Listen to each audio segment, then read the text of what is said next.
Saat di sekolah, metode belajar kita kebanyakan adalah menghafal dan tujuannya adalah agar lulus ujian atau mendapatkan ranking yang bagus, termasuk saya sendiri. Di sekolah atau kuliah, kita tidak pernah diajarkan learning how to learn, belajar untuk mempelajari sesuatu. Alih-alih hanya menghafal, misalkan menghafal rumus fisika, kimia, matematika, nama-nama sejarah, biologi. Akibatnya apa? Sekarang kita sudah lupa kan? Ditambah lagi kita menjadi minder dan malas mempelajari sesuatu yang baru. Padahal bisa jadi sesuatu yang baru ini bisa membuat hidup kita menjadi lebih baik. Misalnya belajar investasi, belajar membangun bisnis, belajar bermain musik, belajar menciptakan penemuan yang bermanfaat, dan lain-lain. Di video ini saya akan menjelaskan cara mempelajari segala sesuatu lebih cepat dan efisien. Salah satu teknik belajar yang saya suka adalah teknik belajarnya Elon Musk, yaitu metode first principle. Metode ini mengibaratkan pengetahuan sebagai pohon.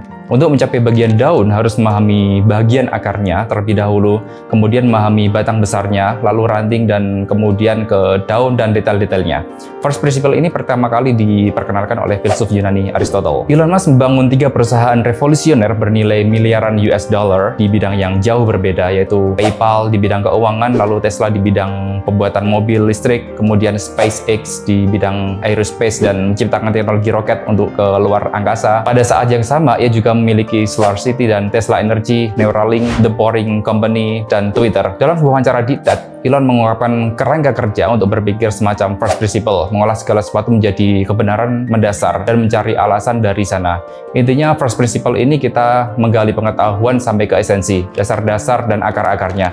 Kemudian dari dasar atau akar-akar tersebut diusahakan untuk membangun sebuah pemikiran-pemikiran sendiri yang memunculkan ranting-ranting dan daun-daun pemikiran. Misalnya kita ingin mempelajari saham, pelajari dulu dasar-dasarnya, istilah-istilahnya, cara kerjanya bagaimana. Semua yang menjadi pertanyaan di kepala kita harus terjawab. Baru kita kembangkan ranting-rantingnya. Jika akar, batang, dan rantingnya sudah kokoh, baru kita kembangkan sendiri daun-daunnya atau metode-metode yang kita ciptakan sendiri agar menjadi lebih sukses dari investor-investor lainnya. Jika sudah memahami konsep first principle, mari kita lanjut ke praktek belajarnya. Ada 2 metode berpikir menurut Barbara Oakley di bukunya Learning How to Learn, yaitu focus mode dan diffuse mode. Penelitian Barbara ini menggabungkan ilmu saraf dan psikologi kognitif untuk menjelaskan bagaimana otak belajar dan cara efektif untuk belajar. Dalam belajar, ketika kita menggunakan focus mode, berarti kita sedang konsentrasi, mencurahkan fokus dan perhatian pada belajar. Sedangkan diffuse mode adalah ketika kita santai, tidak fokus mikirin apapun.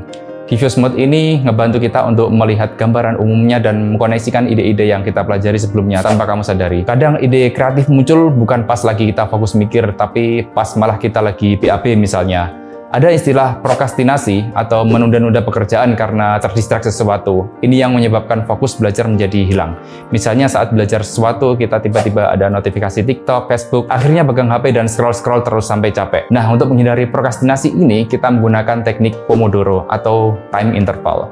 Misalnya kita belajar 30 menit secara fokus, lalu 5 menit istirahat, 20 menit lagi belajar lagi, 5 menit istirahat, 10 menit belajar, 30 menit istirahat. Gunakan timer sesuai pola intervalnya. Otak manusia terdiri dari miliaran sel otak yang disebut neuron. Ketika kita mempelajari sesuatu yang baru, koneksi antar neuron ini masih lemah. Semakin banyak pengulangan dan latihan, maka koneksi ini akan semakin kuat. Ketika belajar, kita tidak bisa memaksa otak kita untuk menghafal. Fokuslah untuk hal-hal yang ingin kita pahami. Loncati bagian-bagian yang tidak terlalu penting untuk dipahami.